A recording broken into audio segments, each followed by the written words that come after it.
그동안 잘 지내셨죠? 네. 잠깐 침묵 기도하고 시작하겠습니다. 성부와 성자와 성령의 이름으로 아멘. 성부와 성자와 성령의 이름으로 아멘. 오늘 이제 이 프로그램이죠. 26조 맨 아래 펴보세요. 우리의 영원한 부름에 대한 우리의 응답은 오로지 매일의 일상생활에서 나타나는 실제적인 상황들 속에서만이 발생할 수 있다는 점을 인식해야 된다. 이게 뭐냐 하면은 우리의 영원한 부름, 나의 영원한 부름. 이게 영원한 부름, 뭐야? 이터널 콜이에요. 그러니까 내가 이 세상에 태어난 아주 궁극적인 이 부름의 의미는 뭐냐. 그래서 영원한 콜, 이터널 콜. 그러니까 내가 이 세상에 태어난 것은 물론 이렇게 한시적인 삶을 살지만 100살이든 90살이든 한시적인 삶을 살지만 이 한시적인 삶이 끝나게 되면 또 나는 계속해서 영원한 삶으로 부활의 삶으로 연결되죠. 그렇게 된다 그러면 이게 부활의 삶까지 연결될 수 있을 영원한 부름에 합당하게 살아가려면 어떻게 살아가느냐 이런 뜻이거든요. 이거는 여기서 나오듯이 오로지 매일의 일상생활에서 나타나는 실제적 매일의 일상생활, 그러니까 에브리데이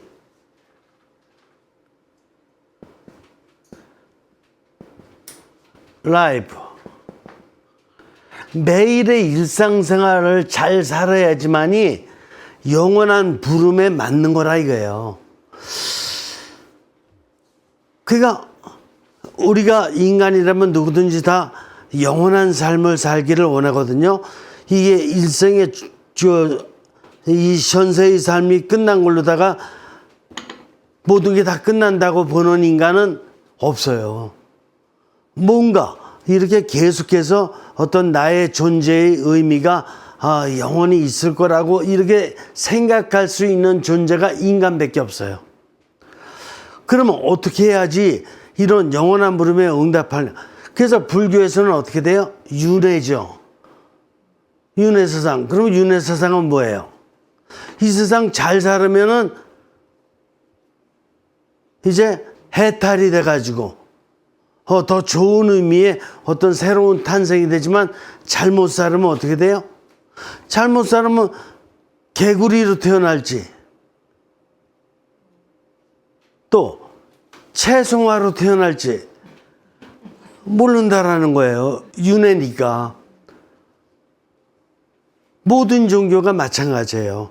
다 이런 영원한 삶을 지향하고 있는데 이거에 대한 해답은 뭐냐? 매일 영원한 것만 이렇게 생각하고 있고 어떤 그 천상의 신비만 생각하고 있고 이렇게 돼야지 영원한 어떤 그 삶에 응답하는 거냐? 아니에요. 영원한 어떤 그 이터널 라이프, 영원한 어떤 삶을 갖다가 이렇게 살 수 있는 해답은 에브리데이 라이프에 있어요. 그러니까 종교가 아무리 이런 영원하고 신비스러운 이런 얘기를 갖다가 하지만은 해답은 어디 가서 있어요? 에브리데이 라이프. 형성과학은 우리가 이 세계 내에서 지금 여기서 구체적으로 어떻게 존재하는가를 표현하기 위해서 어떻게 돼요? 어떻게? 지금 여기서 뭐야? Now and here. 뭐야? 지금 여기서. 그러니까 이 세계 내에서 지금 여기서 구체적으로 어떻게 존재하느냐, 에브리데이 라이프를 지금 여기서 어떻게 존재하느냐를 이거를 갖다가 알아야지만이 지금 여기서 잘 살게 되고 영원한 삶으로 연결이 되는 거죠. Here and now, now and here. 제가 한 가지 말씀드릴게. 제가 40살에 이걸 깨달았어요. 그러니까 계속해서 그 전까지는 뭐냐면은 대부분의 학문이 유럽에서부터 시작돼서 나오니까 철학도 그렇고 또 심리학도 유럽에서 출발을 해요. 그 다음에 일반 자연과학 모든 게 다 유럽에서 출발을 하기 때문에 그 공부를 계속 해갔어요. 그래서 유럽인들에 대한 관심이 많았죠, 저는. 왜냐면 모든 전문가들이 유럽에 많았으니까 철학도 그렇고 신학도 그렇고 모든 게. 그래서 공부를 계속 이렇게 했는데 그러다 보니까 내가 유럽화 되듯이 이렇게 되더라고요. 그래서 공부를 다 마쳤는데 그러면 해답을 얻었느냐? 해답을 못 얻겠더라고. 뭐에 대한 해답을 못 얻겠느냐 하면은 지금 현재의 이 나의 삶, 이거는 뭐예요? 이거는 실존적인 삶이야. 근데 유럽을 통해서 이렇게 철학이든 신학이든 이렇게 공부를 했던 걸 갖다 놓고 보면은 뭐냐면은 실존적인 것도 들어가 있지만 형이상학적인 거, 신에 대한 거, 이런 어떤 인간의 어떤 고뇌, 인간의 어떤 상상, 이걸 배우게 되는데 이 실존적인 삶과 이 형이상학적인 존재론적인 삶에 연결이 잘 안 되더라고요. 그러니까 영원한 것과 지금 여기서 에브리데이와 연결이 안 되더라고요. 영원한 것도 좋고 지금 여기서도 좋은데 이게 해결이 안 되더라고. 그러다가 바로 이렇게 지금 여기서 어떻게 살아야 된다라는 원리를 깨닫고 나니까 얼마나 시원한지. 지금 여기서의 삶이 영원한 삶과 직결되는 거예요. 연결이 된다. 이걸 알아듣고 나서 제가 뭐라고 얘기하기 시작했냐면은 now를, 제가 시가 좀 충청도 시가 있어요. 부모님이 충청도 저기라. 그래서 지금을 얘기해보면 시방이라 그러거든. 그래서 제가 신학교 신학생들 가르치고 그럴 적에 시방 이러면서 할 적에는 재밌었어요. 그리고도 시방이 뭐냐고 물어보면 제가 이 now spirituality, 지금 영성을 설명해 주기가 아주 좋았고 그래서 했는데 제가 얼마 전부터 해가지고 본당에 나와서 이게 설명을 하려고 이제 시방 스피리추얼리티를 얘기하니까 신부님 왜 욕을 했냐 그러더라고요. 그래가지고 이거 쓸 수가 있어야지. 그래서 한동안 이걸 갖다가 계속 못 썼어요. 못 썼는데 지금 가톨릭 스튜디오를 통해서 제가 지금 다시 좀 얘기 좀 이렇게 할 수 있는데 여러분들한테는 충분히 설명해 드릴 수 있으니까. 그런데 본당 나가서 할머니들 많은데 이거 썼다가는 욕도 먹어요. 이 할머니들한테 혼나요. 신부가 뭐 이렇게 욕을 하고 그러냐. 그러나 now spirituality, 이게 영원한 삶을 향한 이게 키예요. now spirituality. 그렇다 그러면 진리를 깨닫는 것이 now and here라 이거예요. 그러면 여러분들은 일생을 갖다 놓고 봤을 적에 뭔가 진리를 깨닫고 싶었거든요. 그래서 뭐 했어요? 깨달을 수 있는 장소로 다 갔죠.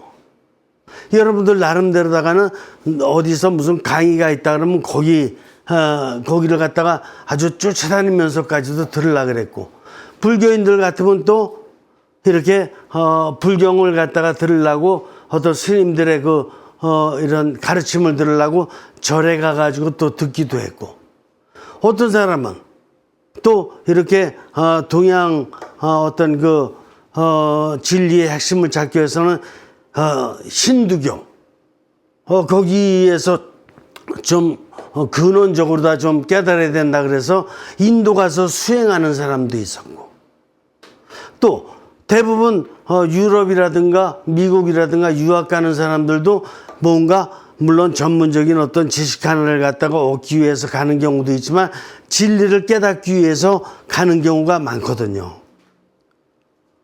그러니까 지금 여기서가 아니라 오버돼요. 저기를 가야지 뭔가 깨닫는 것과 같은 이런 생각들을 갖다가 합니까 안 합니까? 한다니까요. 근데 여러분들 지금 어디에 있습니까? 여기가 어디인데요? 가톨릭 스튜디오? 그리고 여러분들 오늘 오전에는 어디 있었어요?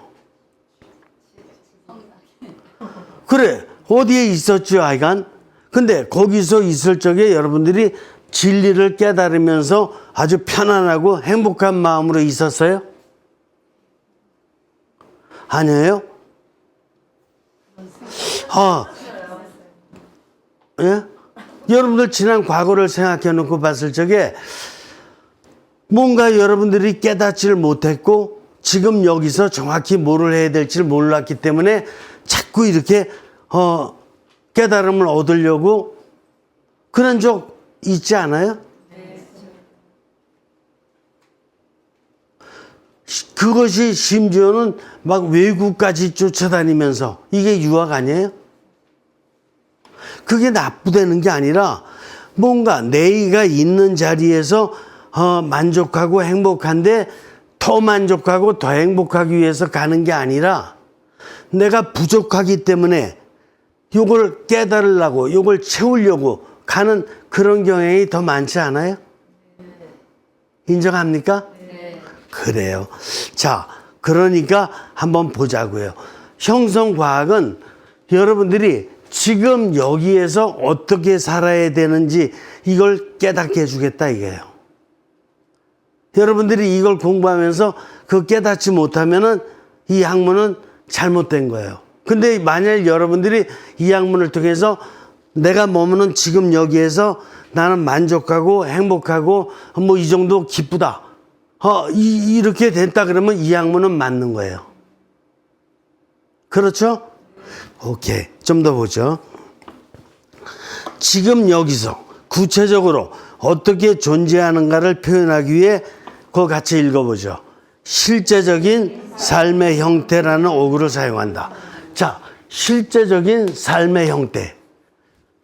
이거 이해가 되죠? 실제적, 액츄얼, 삶의 형태, 라이프홈, 액츄얼 라이프홈. 그러면은 내가 가진 거는 나의 토대는 분명히 세 가지라고 말씀드렸어요. 육신, 정신, 영. 이거 말고 더 가진 거 있어요? 우리 형제님 저 더 가진 건 뭔가? 안경? 아니야, 안경은 내가 아니에요. 나를 위해서 그냥 이거는 사이드 디쉬야, 사이드 디쉬. 신발? 이것도 내가 아니야. 나의 육신을 보호하기 위한 사이드 디쉬야. 그죠? 나는 어쨌든 육신과 정신과 영을 가졌어요.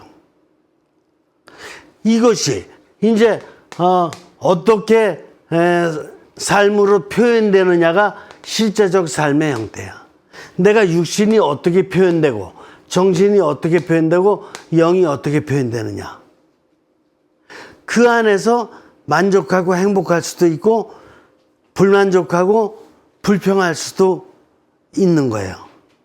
언제? 지금 여기서. Now and here. 지금 그러니까 우리 주변의 사람들을 보세요. 지금 여기서 만족하지 못하고 혼란 속에서 사는 사람이 주변에 있습니까? 없습니까? 많죠. 우리 국가적인 차원을 놓고 보더라도 지금 여기서 혼란에 빠진 것이 뉴스로다가 엄청 많이 나오죠. 국제적인 차원을 놓고 보더라도 여러분들 소련과 지금 우크라이나 그것뿐만 아니라 유럽 전체가 지금 어쩌면 다 긴장하고 있죠. 그렇죠? 교황님은 이게 제3차 세계대전이 아닌가 이런 식으로다까지 지금 염려하고 계시죠. 1, 2차 세계대전 때도 조그만 것이 조그만 불씨가 화근이 돼가지고 1, 2차 세계대전이 일어난 거잖아요. 그죠? 오스트리아와 그 사라예보 사이에 아주 쬐끄만 일이 이렇게 세계대전으로 번졌듯이 지금도 소련과 우크라이나 이것이 제3차 세계대전으로 번질 것 같다라는 예감은 얼마든지 할 수가 있는 거죠. 자, 좀 더 보죠. 이 실제적 삶의 형태는 우리의 모든 것이 체험하고 변화하고 선택하는 일에 대해서 열려 있는 것으로 받아들인다. 이 실제적 삶의 형태는 이게 내가 육신과 정신과 영이잖아요.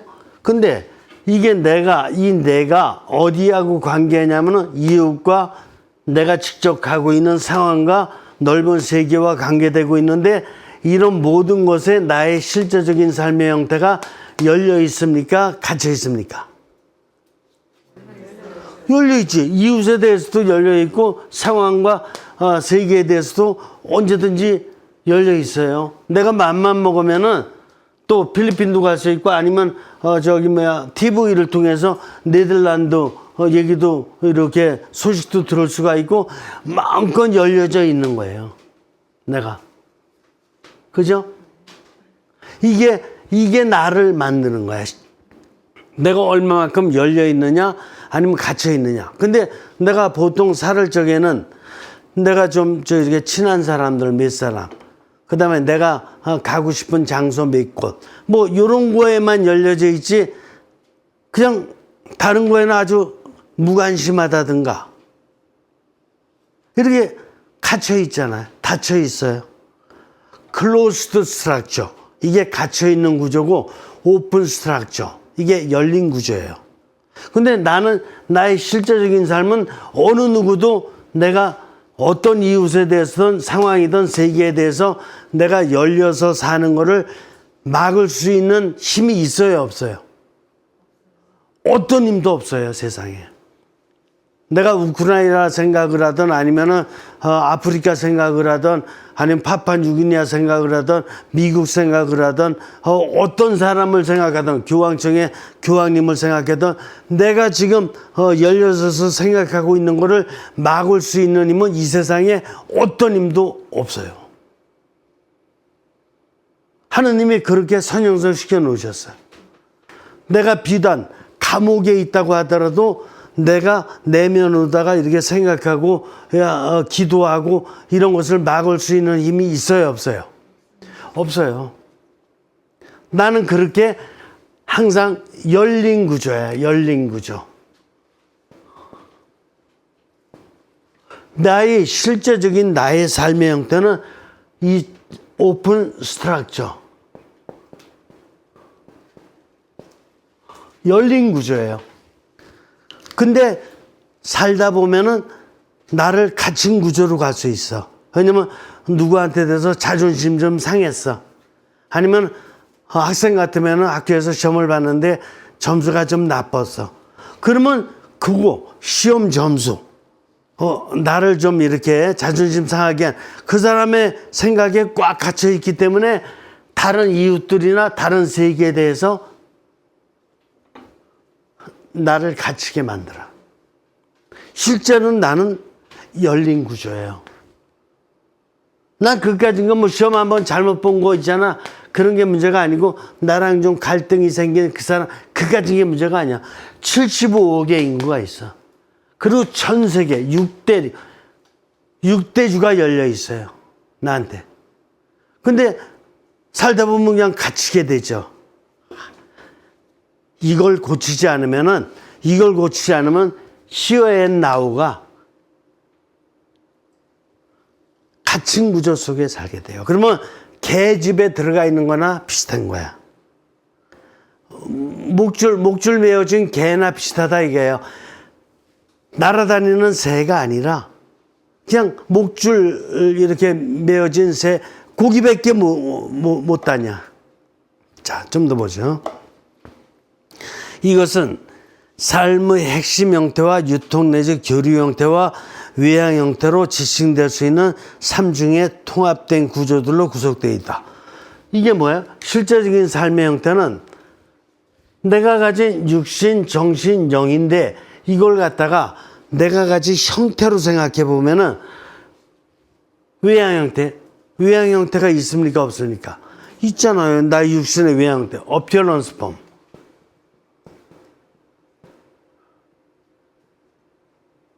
apparent form.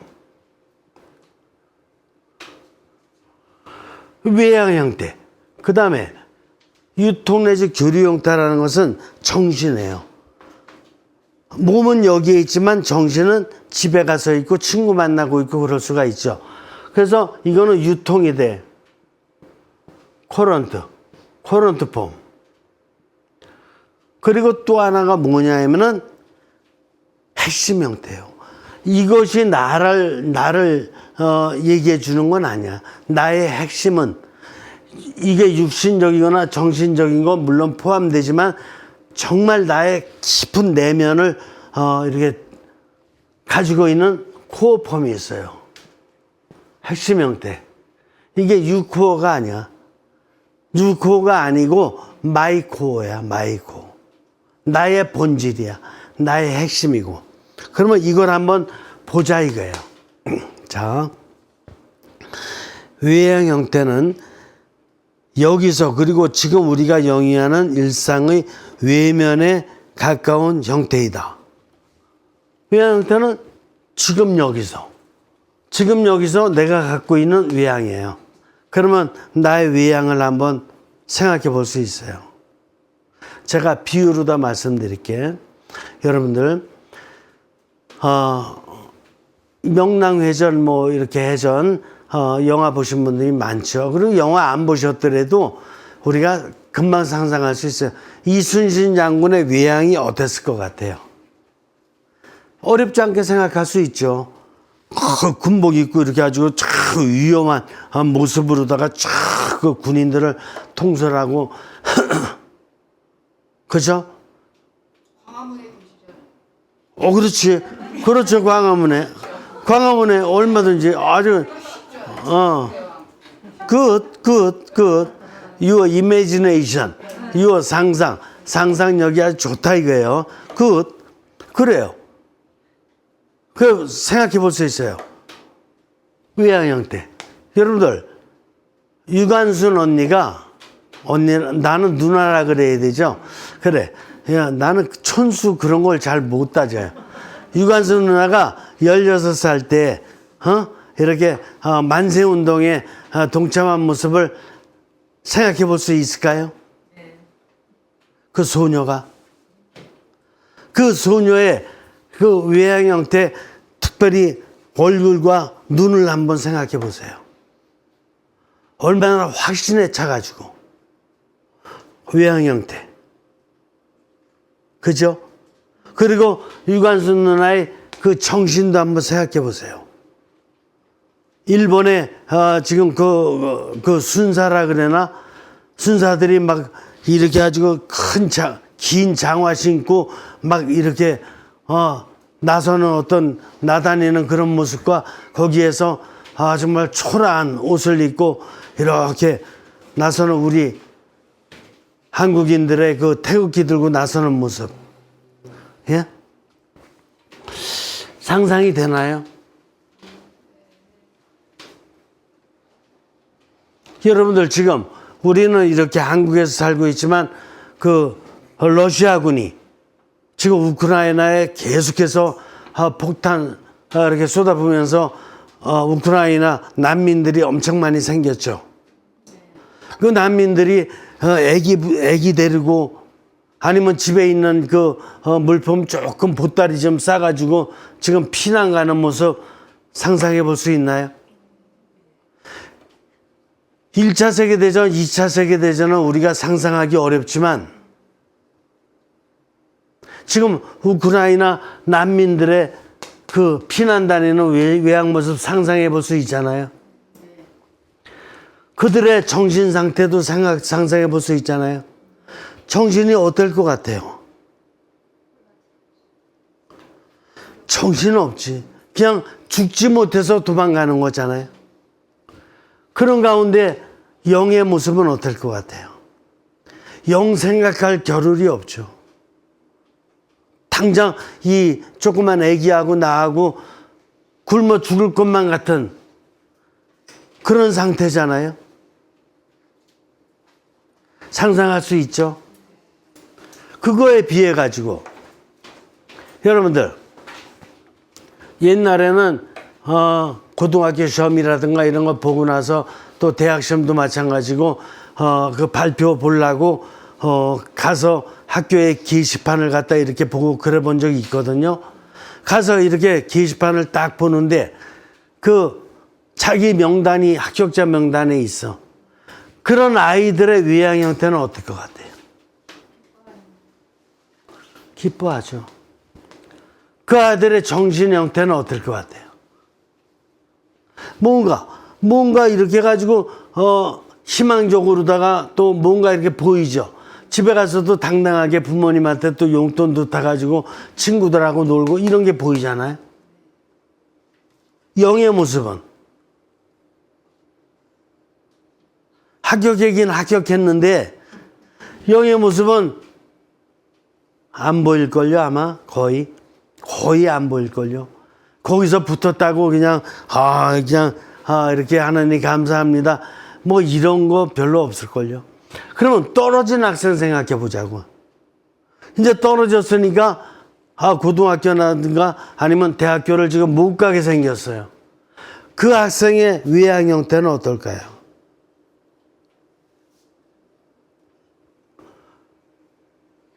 그 학생의 정신 형태는 어떨 것 같아요?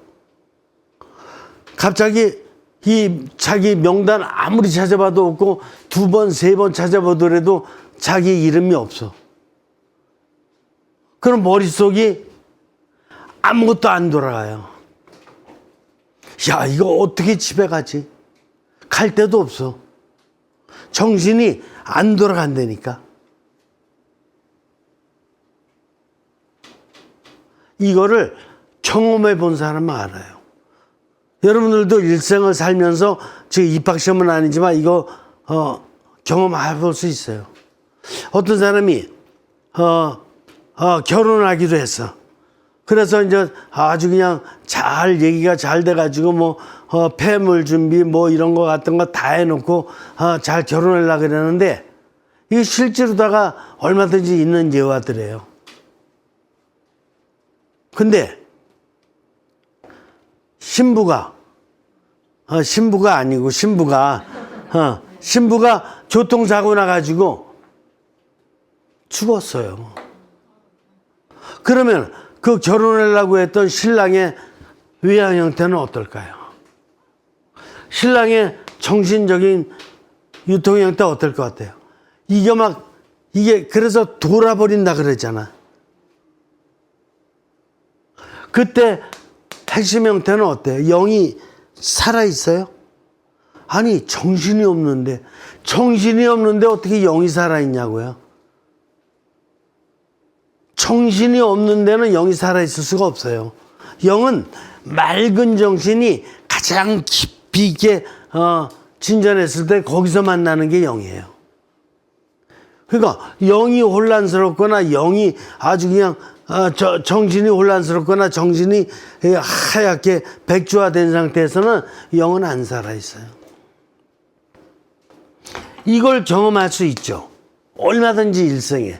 이것이 그 당시에 나의 실제적인 모습이에요.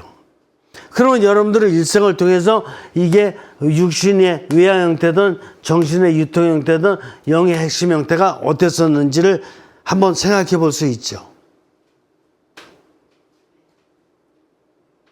이게 좋았을 때도 있고 좋지 않았을 때도 있고 그럴 적에 영의 모습은 어땠는지 좋았을 때도 영이 없고 나빴을 때에는 더 없고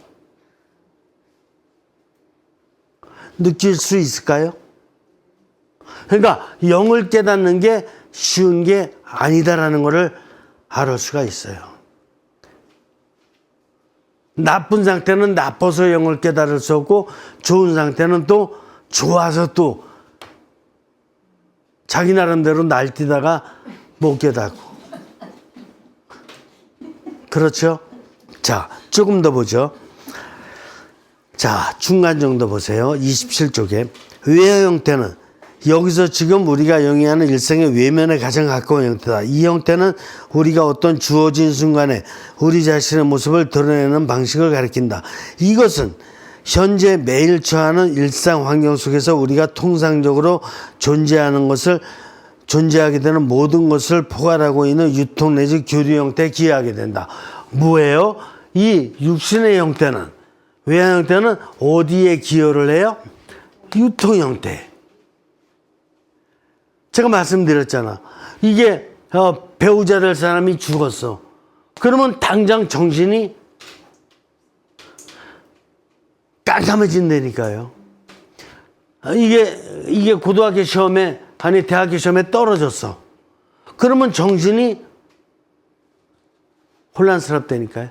그런데 어떤 데 미팅을 했는데 이렇게 해가지고 내가 진짜 배우자를 맡고 싶은 어떤 그런 좋은 상대를 만났어. 그러면 정신이 잘 돌아가요. 이렇게 육신이 정신의 모습에 영향을 줘야 안 줘요? 줘요. 아주 어느 정도로 영향을 주냐면은 거의 전적으로 영향을 줘요. 육신의 오감이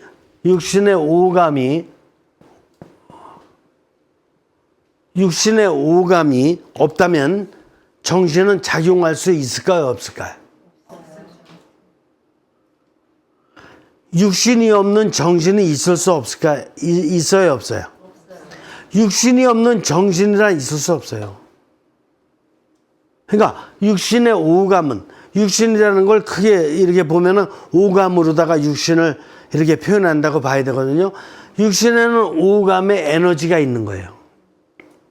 그러니까 보고 또 입으로 먹고 귀로다가 듣고 몸으로다 또 이렇게 타치하면서 이렇게 경험하고 이런 여러 가지 그런 오감이 있는 거거든.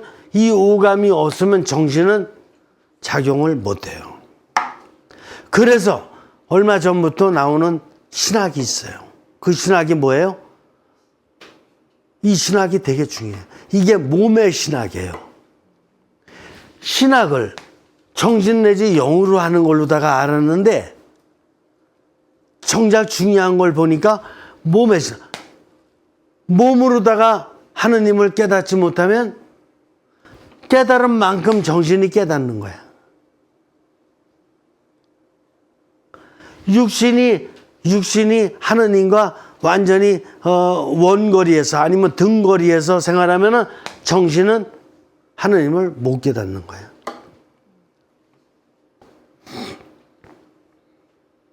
잘 생각해 보세요. 그러니까 육신이 엄청 중요하다라는 것을 몸의 신학은 가르쳐주고 있어요.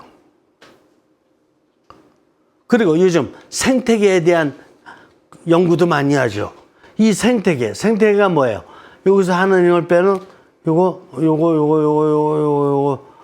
요게 생태계죠. 생태신학이라는 게 있어. 이게 뭐예요? 이 생태계에서 하느님을 깨닫지 못하면 하나님을 깨달을 수 없는 거예요. 이 상황이든 세계든 여기서 이웃과의 관계에서 나타나는데 이 자연적인 상황이나 5대양 6대주 세계적으로다가 존재하는 모든 만물 속에서 하느님을 깨닫지 못하면은 하느님을 깨달을 수 없는 거예요. 어디서 깨닫죠? 근데 이런 상황 안에서의 이웃관계라든가 세계 안에서의 이웃관계, 이 모든 이웃관계, 이걸 갖다가 처음으로다가 맛보는 건 뭐로다가 맛보죠? 생각으로? 노노노. 처음으로 맞부닥치는 거는 몸이에요. 그때 몸으로다가 체험하고 나서야 정신이 이제 움직이는 거야. 그리고 정신이 움직이고 나서야 더 깊은 차원에서 영이 움직여요. 근데 우리는 그냥 영이 움직이는 건 줄 알고 그냥 영 따로 이렇게 영을 갖다가 체험하려고 성당 가서 영을 따로 체험하려고 막 이러는 경우 있죠. 그래서 성체조배실도 많이 가고 또 뭔가 그런 걸 깨달으려고 이렇게 불교인들 나름대로 힌두교인들 나름대로의 방법으로다가 수련한다 그러면서 그 신비스러운 존재자 형성하는 신적 신비를 깨달으려고 막 노력하는 거거든요. 근데 그걸 직접 만나려고 그러면 돼야 안 돼요. 제가 그랬죠. 매일매일의 삶을 통해서 에브리데이 라이프를 통해서 그리고 어디서? 지금 여기서 뭔데? 지금 여기서 이거거든요. 지금 여기서 만나는 이웃들과 함께 만나는 상황 또 세계 이거거든요. 여기서 못 깨달는데 제일 먼저 이 만나는 게 뭐예요? 나의 토대 중에서? 어떻게 알아요? 들었으니까요. 금방 들었다고요? 그렇죠. 육신이 처음으로 만나요. 그 다음에 정신, 더 깊은 차원에서 영. 이해가 되셔요? 근데 이런 식으로 다 깨닫지를 않았기 때문에 신을 직통으로 다 알아들으려고 그러거든? 그래서 직통으로다가 못 깨달으려고 그냥 자기 나름대로 방법으로다가 막 그냥 성경을 읽으면서 그냥 직통으로 다 알아들으려고 또 이런 예배를 하면서 직통으로 알아들으려고 자꾸 이러거든요. 직통으로다가 깨달을 수 있는 그거는 누구만 할 수 있어요? 예수 그리스도. 예수 그리스도는 완전한 신성과 인성을 지니셨으니까 늘 성부와 일치된 속에서 살았죠. 에브리데이 라이프가 그분은 인성과 신성을 완전하게 지니셨으니까 그게 가능하지만 우리는 신성을 지녔어요, 안 지녔어요? 아까도 말씀드렸듯이 좋을 때도 영을 빼고 또 나쁠 때는 더 빼고 이러니까 영과 연결된 게 별로 없죠. 영과 연결돼야지 영이 이 신과 연결되는 거거든요. 영이 신과 연결되는 건데 이래도 영을 빼고 저래도 영을 빼고 그러니까 영이 별로 없으니까 그런 가운데도 신을 직접 만나려고 이렇게 막 성경 공부를 엄청 해야 된다든가 뭐 이렇게 그건 나쁘다는 게 아니라 그래가면서 신을 정신적으로 다 직통으로 만나려고 하는 그 방법이 그게 문제다 이거예요. 자, 좀 더 생각해 보죠. 핵심 형태. 이번에는 핵심 형태예요. 핵심 형태 혹은 중심이라는 표현은 우리가 실제로 존재하는 그 존재에 있어서 가장 지속적이고 비교적 항속적인 측면들을 포착하여 나타내준다. 우리의 경험적 삶의 통합적인 중심이다. 뭐야? 이거 핵심 형태는 경험적 삶의 통합이다. 그리고 이거는 지속적이다. 이게 무슨 뜻인가 하면은 항상 좀 잘 써이죠. 그래도 그렇죠. 지속적이다. 이게 무슨 뜻이냐? 이 영이라는 것은 경험적 삶의 통합이다. 뭐냐면은 우리가 경험적 삶을 살려면 일단 육신으로 먼저 산 다음에 그 다음에 정신이 움직인다 그랬죠. 그러니까 육신이 삶을 살았던 거를 정신에 기여하죠. 그죠? 그러면 육신과 정신으로 살았던 것이 이게 바로 뭐예요? 경험적 삶이죠. 경험적 삶의 통합이 어디에서 이루어지느냐? 이게 영으로다가 또 올라가죠. 영으로다 올라가면 영이 뭐 하는 거예요? 영이 이 하나님과의 관계에 있어서 제가 여태까지 이렇게 살았는데 당신의 뜻은 뭡니까? 제가 육신과 정신으로다가 이런 계획을 하고 있는데 당신의 계획은 혹시 뭡니까? 이렇게 묻게 되면은 이제 여기서 영감을 받을 수 있고 그럴 적에 육신과 정신으로다가 경험했던 것을 영과의 관계에서 통합시킬 수가 있어요. 그렇지 않고 육신과 정신으로다가 세웠던 계획과 그 결과만을 가지고 내가 살아간다면 육신과 정신으로다가는 통합이 이루어졌지만 내가 가진 삼중구제의 토대로다가 통합이 안 된 거예요. 영을 빼버리고 한 거야. 통합이 안 이루어진 거예요. 그러면 그냥 부분만 갖고 살아가는 거예요. 육신과 정신으로만 내 마음대로 살다가 일주일 있다가 후회하는 거지. 한 달 있다가 후회하고. 그죠? 그러니까 이 육신과 정신으로 삶을 살았던 것은 중고등학교, 대학교 처음에는 계속해서 그래도 발전적으로 나가니까 어느 정도 되는 것 같아. 근데 나이가 30이 되고 결혼했고 그다음에 나이가 40이 돼서 이제 집도 한 채 장만했고 이 상태 가면은 육신과 정신으로 살아갔다는 것이 더 이상 발전이 돼야 안 돼요. 되풀이가 되는 거야 이제부터는. 이제 결혼 생활도 남녀가 처음 만나서 결혼했을 때는 아주 뭔가 초월하는 것 같고 굉장히 좋고 근데 결혼 생활한 지 10년, 15년 이렇게 되고 그러면은 어떻게 돼요? 밍밍해지면서 이거 뭐 이런 거야. 이게 부부 생활이라는 게 그냥 이런 거예요. 이런 식으로 다 되고 그러면서 그냥 제가 좀 많이 들어본 용어 중에서 그냥 애들 때문에 살지. 이런 얘기 들어보거든요. 그러니까 더 이상 초월이 돼야 한대요. 육신과 정신으로 삶을 산다라는 게 그 정도 한계가 있는 거예요. 그러나 영적으로 살으면 어떻게 돼요? 부부 생활이 하느님 안에서 끊임없이 초월할 게 많이 있어요. 여러분들 있잖아요. 인간의 성이라는 게 얼마나 신비스러운지 아세요? 여성과 남성의 이 성, 이 젠더로 다 들어가 보면은 무한히 신비스러운 건데 육신과 정신적으로다가 조금 경험해보고 나서 그냥 그런 거라고 대충 그런 거라고 이렇게 생각하는 사람이 너무나 많고 그러다 보니까 선진국일수록 이혼율이 엄청 많아요. 우리나라도 한 50% 정도. 그러니까 뭔가를 알았어요 몰랐어요. 이혼하는 사람 중에 일빵빵 100%가 영을 몰랐어요. 영을 모르니까 자기 육신과 정신적인 경험만 조금 한 거 가지고 상대를 판단해버리고 말았거든.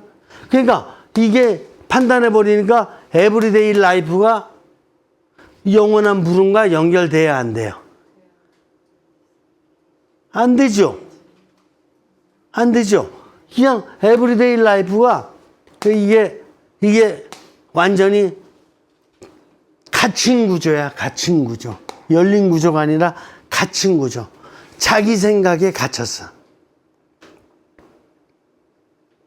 근데 하나님께서 남성과 여성을 만들었을 적에는 굉장히 신비스럽게 하늘의 해보다 달보다 별보다 바다보다 훨씬 더 신비스러운 존재가 누구예요? 인간이에요. 생물학을 연구하는 예를 들어서 식물이라든가 아니면 동물 이렇게 어류 이런 걸 연구하는 사람도 평생 계속해서 연구할 게 너무 많아서 자기 평생의 연구 갖고는 부족하다 그러는 거거든요.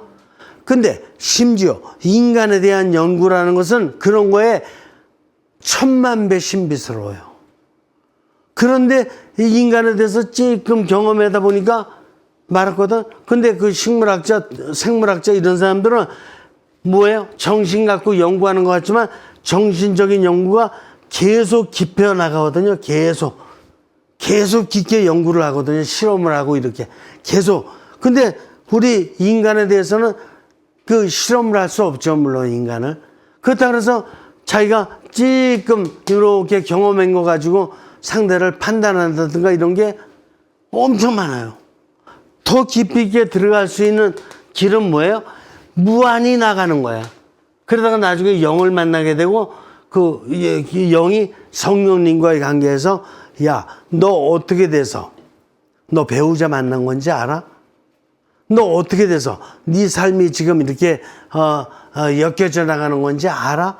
이런 것 같은 거를 성령님으로부터 이렇게 해답을 들을 수 있거든요. 근데 한 번도 대화 안 나눠보고 지가 다 판단해버려. 지가 하느님이야. 지가 하느님이라고요. 이런 것이 구세주 컴플렉스예요. 자기가 구세주야. 자기가 판단 내리고 마니까. 여기서 끝내니까 정신에서.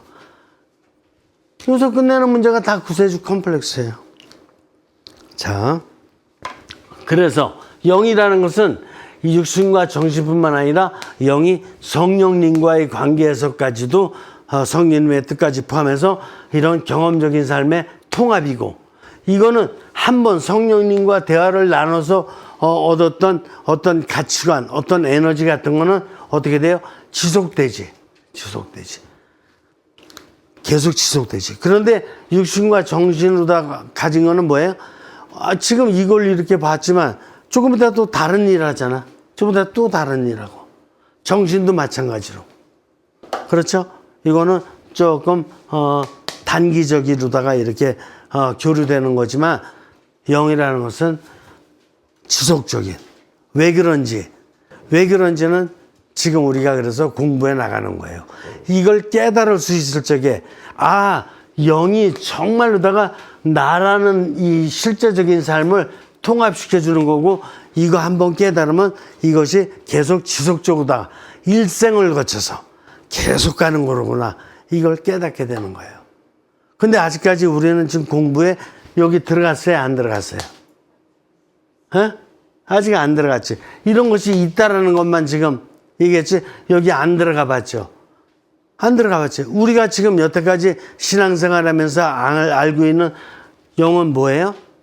정신으로다가 직접 하느님을 깨달으려고 그랬던 거예요. 그러니까 이게 영을 빼버리고 정신이 직접 하느님을 깨달으려고 그랬으니까 점핑된 거야. 제가 그래서 교수 생활을 하면서도 이 영이 뭔지를 못 깨닫겠더라고. 영이 뭔지를 정확히 밝혀주는 이런 그 신학이 공부가 실제로 없는 거예요. 두리뭉실 얘기를 했어. 영혼이라든가 이렇게 육신과 영혼으로 돼 있다. 그러니까 영혼이 뭐예요?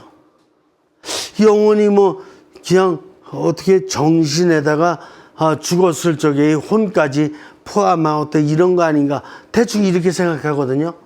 그렇게 생각할 수밖에 없었던 거야. 그래서 이게 점핑 되니까 이 육신에서부터 점핑 돼가지고 영혼으로 가니까 잘 못 알아듣겠는 거야. 육신에서 점핑 돼서 정신으로 가고, 정신에서 점핑 돼서 영으로 가고, 영에서 점핑 돼서 하느님에게로 가야지만이 단계적으로 다 잘 알아듣겠는데, 육신에서 점핑 된 다음에 정신 포함한 영혼이라고 얘기하니까 잘 못 알아듣겠는 거죠. 이런 신에 대한 생각을 갖고 있었기 때문에 10년, 20년, 30년 지날수록 자꾸 신에 대해서 모호해지고, 그러면 신앙생활이 자꾸 이렇게 밋밋해지고 이렇게 과학화되지 못하고, 이게 과학화돼야 돼요.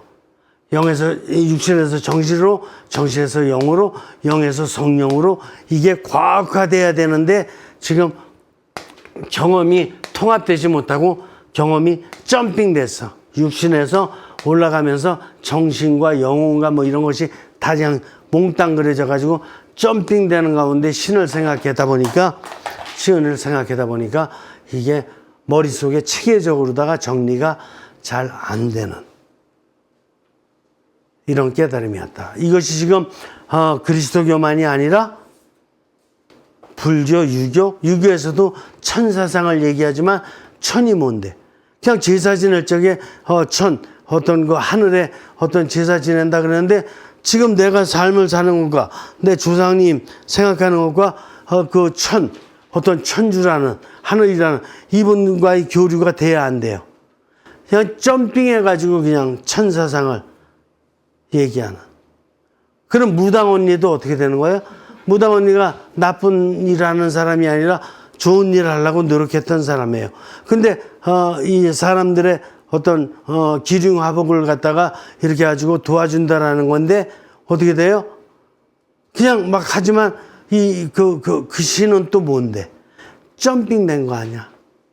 뭔가 체계적으로다가 알아들을 수 있도록 이렇게 할 수 있는 게 아니라 작두에 올라가서 막 이렇게 외우다 보면 그게 뭐가 떨어지는 줄 알고. 그러니까 우리는 실제적 삶의 형태 뭔지를 정확히 알고 실제적으로 내 삶을 살아가야 된다. 이렇게 보는 겁니다. 다음 시간에 계속 연결해서 공부하죠. 수고하셨습니다.